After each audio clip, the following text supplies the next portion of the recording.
Hello! Today we're going to do an exercise. We've gotten a lot of questions about this, so we're going to do an exercise about a horse that gets quick to the jumps.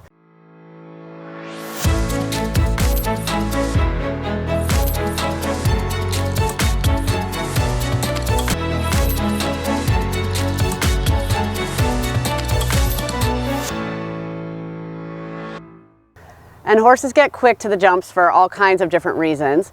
This is actually a green horse and he loves to jump. So he mostly gets excited to jump. So we have to figure out a way to encourage him to slow down and tell him that that's what we want. So the exercise today, it's a 4-stride to a 1-stride, 2 strides to a canter pull. All set pretty snugly, descending in height. So the 4 is set at 58? Starts out at 58. To 22 to 32 canter pull. And then you'll see as we progress through the exercise and the horse starts to figure it out, we'll actually make it more challenging by making the oxer, the backside of the oxer, a little wider, shortening up the 4. We'll see if we need to shorten up the 1. We'll see if we need to adjust the canter pull. But the idea is you're not making the horse slow down, you're making it the horse's idea to slow down. So you'll see Carleton will he's going to override him a little bit to the first jump the first couple times to just give him some confidence that he's going to leave him alone and let him figure out his way through. He might fumble through there the first couple times, but we want it to be his idea to slow down.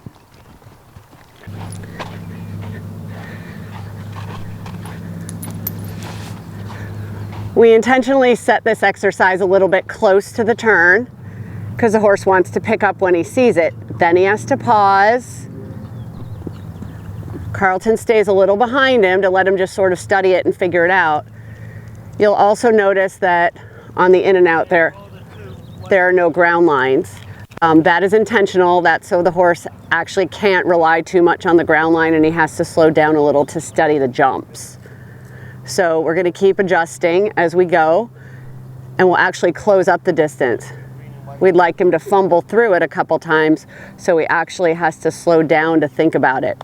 So what Carleton tries to do is just stay out of his way a little bit and let him figure it out.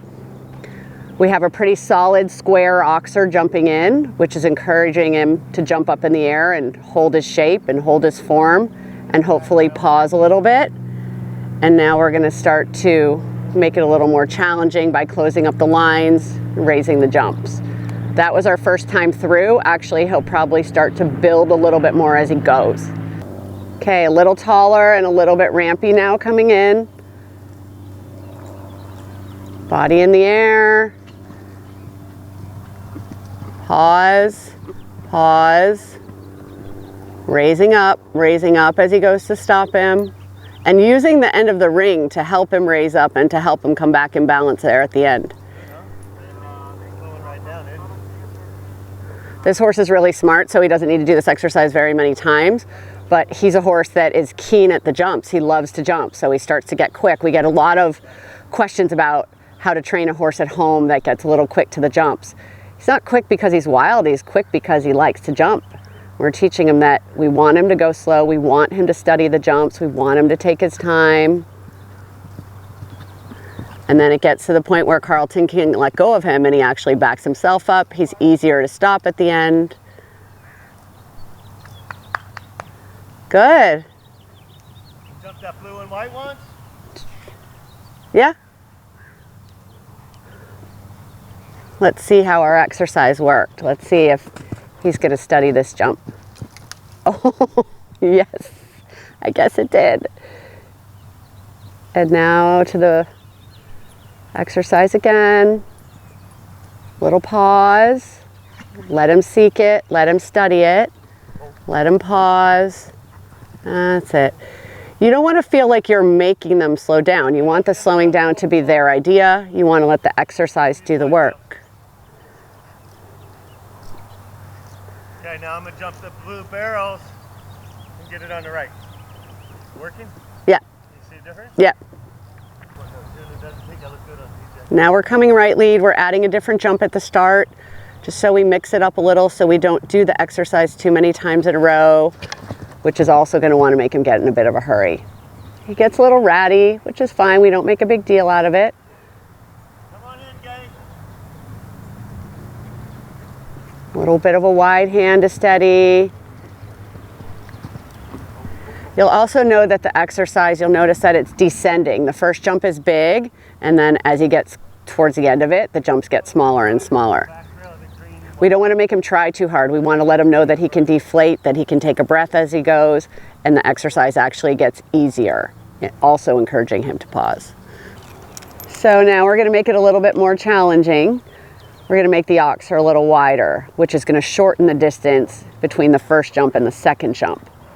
Also making the oxer wider is encouraging him to stay up in the air a little bit longer.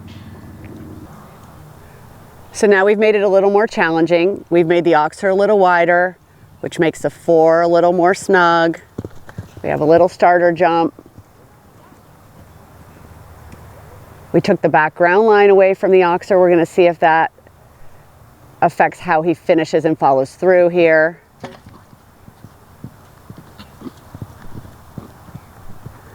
And you can see he noticed there was something different. The jump was a little bigger, the ground line is gone on the backside, and he lost form a little bit at the oxer. So don't panic if that happens. Sometimes it takes a time or two when something changes for them to get comfortable with it, for them to figure out how to load. They would already stop for Billy, yeah? He's thinking it. I'm letting him run up under that oxer a little bit. And you'll see Carleton overrides him a little bit to the first one, but then kind of leaves him alone. He makes him confident at the first, and then he leaves him alone to figure out the rest.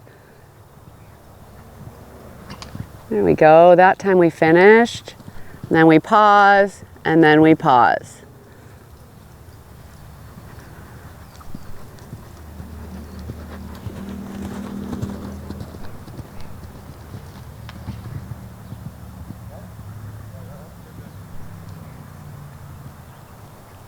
And that's about all we'll do with this horse. We'll let him think about it, probably come out, see how he starts again with it tomorrow. But we won't do it too many times. We don't want to wear him out.